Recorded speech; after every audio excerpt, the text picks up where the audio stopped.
Frábærlega gert hérna hjá Höskuldi og Atli Hrafnanna teika hann svo örlítið og Höskuldur með þessa spyrnu, boltinn hann á hreyfingu, boltinn endar hjá Jasoni Daði, Jason Daði á vinstri, Jason Daði með skoti, frábærlega gert hjá Jasoni Daði Svanþórsssyni sem að koma Breiðablik yfir hérna. Þetta var geggjað. Geggjað mark, en ég var skilur hágangarna vel. Já, ég skil þá vel. Boltinn var alveg á hreyfingu hérna. Já, þegar aukaspyrnan tekinn. En þetta gerði Ísak feikilega vel í loftinu hérna. Sá að gera það. Hann var að hækka sig bara, þú veist. Dein. Það er ekkert að gera sig líklega hérna inn á.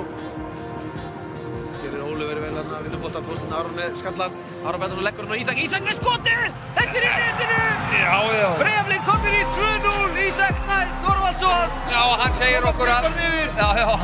hann lætur vita því að menn skulu bara vera rólegir í yfirlýsingunum. Hann síðan búinn að skora hérna. Þetta er bara... Það er... Ég meina, hann að senda sneið á Albert Brynjar? Já, mögulega. En þetta var gríðarlega vel gert og góð snertling hjá Arni Bjarnasyni að hann leggur hann inn í hlaupaleiðina fyrir Ísak og Arnar Freyr